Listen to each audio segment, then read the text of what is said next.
I'd like to take this opportunity and welcome everybody back to the Independent Investor Channel. My name is Ryan. I every now and then come out with these more fundamental videos to help people answer some of the most common questions that I get in investing. And this is a popular one. How much cash should you keep aside? Should you keep any cash at all on the side? And this is, there's no real definitive answer to this, but in this video, I'm going to give you my top 5 reasons to maintain a certain percentage of cash on the side, and why I specifically do that in my program. And at the end of this video, you're going to be able to kind of answer the question for yourself: how much cash is appropriate to keep to the side, and what type of strategic benefits you could hopefully get out of keeping a little bit of cash to the side, guys. So stick around. We're going to answer some of these fundamental questions going forward.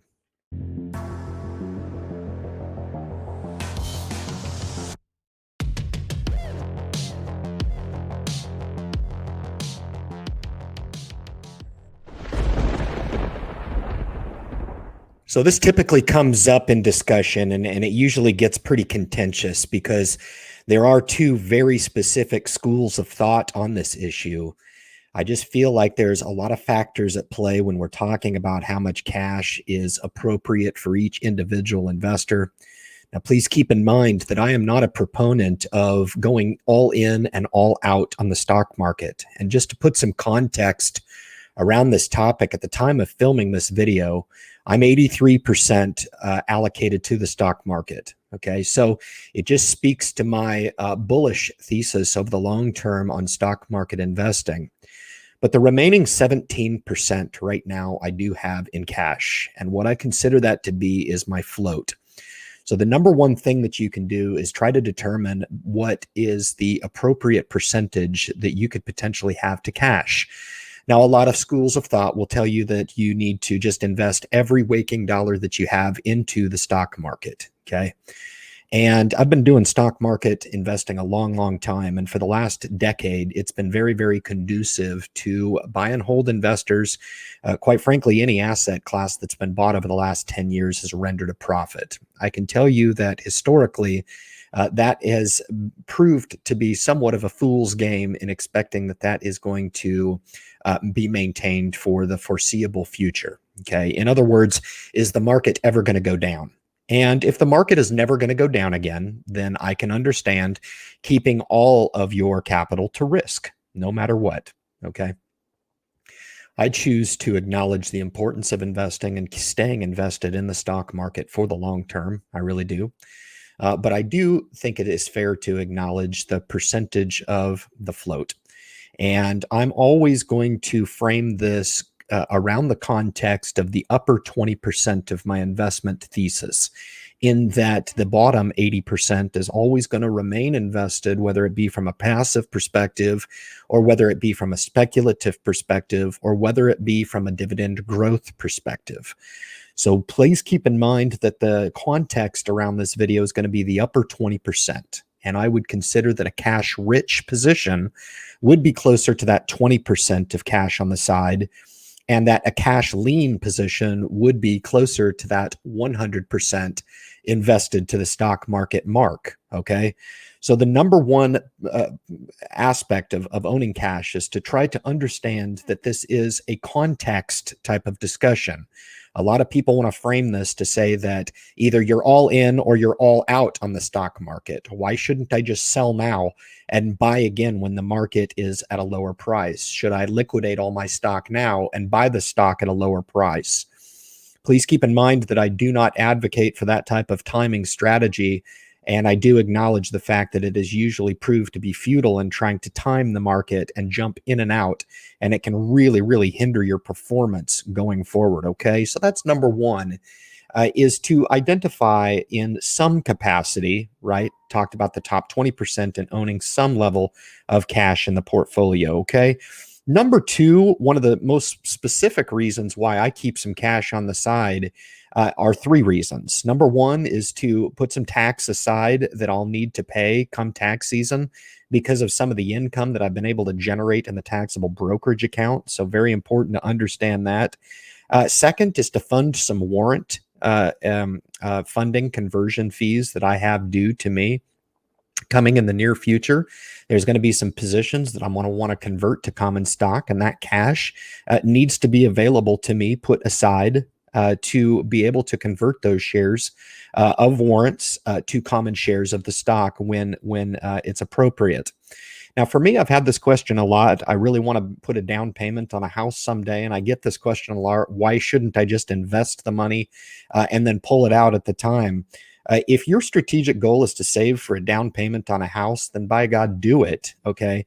But I'm not a big fan of mixing the two. In other words, I'm not a fan of putting capital to risk in the market, because in the eventual time that you'll need that money for that down payment, the market may not be conducive to taking liquidation on that money. Furthermore, if you're doing so in a taxable account, you would have had to have made sure that you owned those stocks into long-term capital gains tax category, and then pull that money, pay the long-term capital gains on that money so that it's freed up to put that down payment down. And I would rather just keep those strategic buckets separate in my mind. I think a lot of people have a hard time looking at cash exclusively, and they always want to say, look, you shouldn't invest in cash or have cash on the side because of all the other things that you could potentially be doing with that money. Look at all the things that you're missing out on in maybe capital returns. That may be true, but to render those capital returns, you have to put that cash to risk, okay?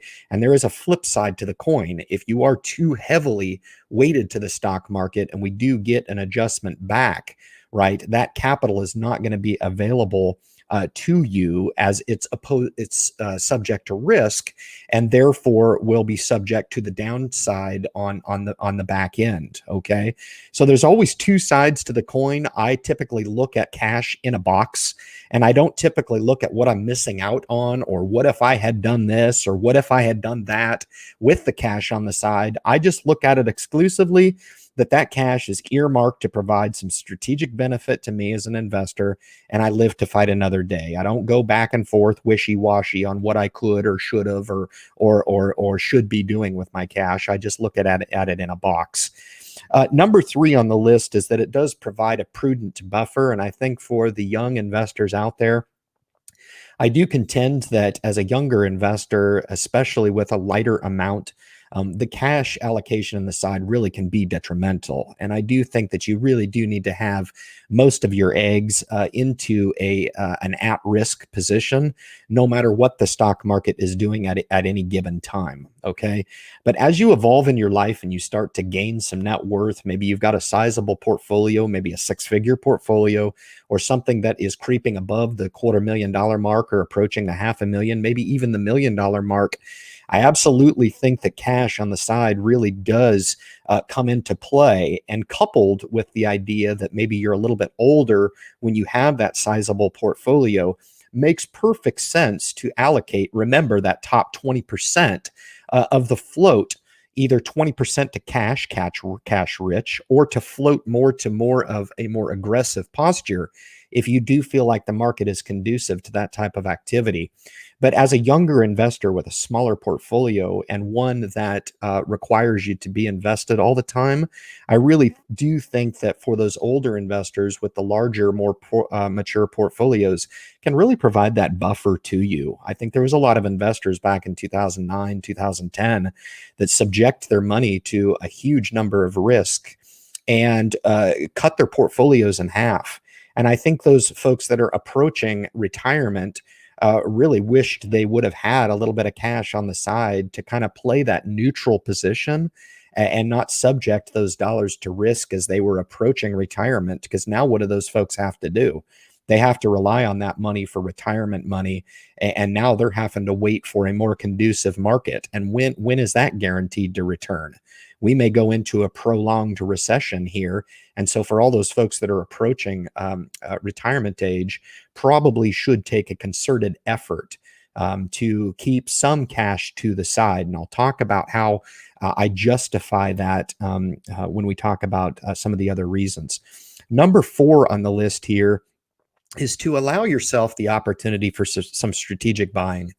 And for those investors that never think that the market goes down, this is not for you. Okay. If you think that the market is going to continue to go up and get you a guaranteed rate of return for the foreseeable future, whether it be the rest of your life, then great on you. This message is not for you. But for those that are stuck in the really real world, like myself, who have been investing for more than 10 years, who have lived through some pretty aggressive downturns in the stock market, I have learned over the years that cash on the side really does provide a strategic benefit, not to just sit there and be stale, but to be put to work when it is conducive to put that money to work and put larger capital to work in maybe some existing positions that would have worked to the upside.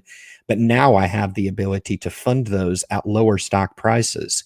So now with the S&P trading at double its historical valuations, some of the stocks I'm looking at right now are just trading at crazy multiples.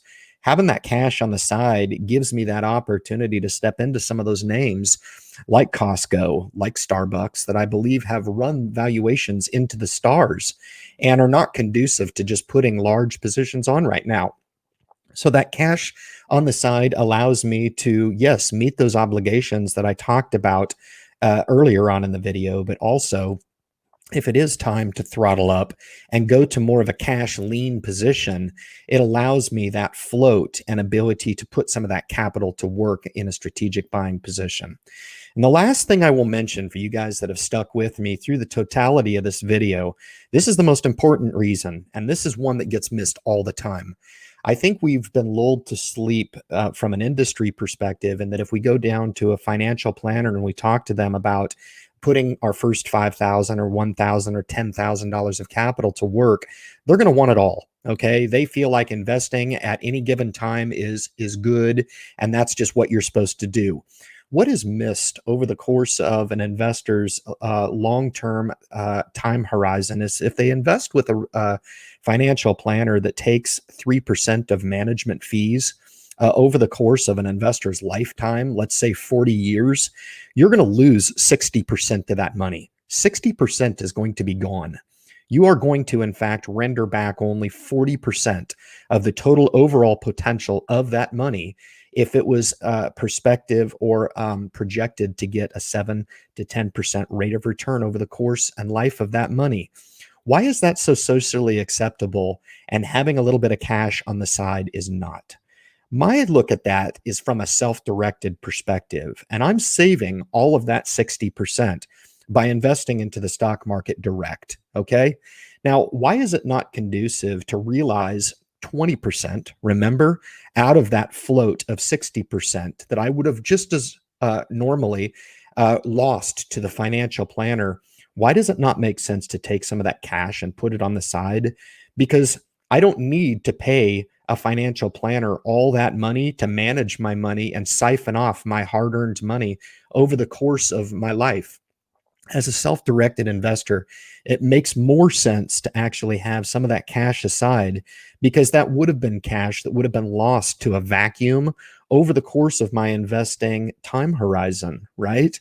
So where we are realizing 100% of our total overall potential, now it makes sense to throttle back a little bit and exercise that 20% float that I talk about from a cash rich and a cash lean perspective. So hopefully this gave you guys some perspective on why it is I enter into cash the way that I do.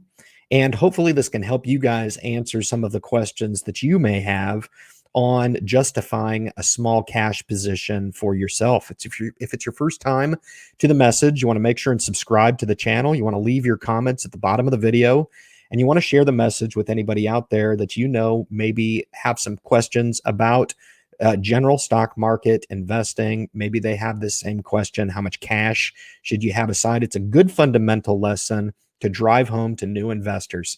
Guys, thank you so much for tuning into the video, and good luck in your investment future.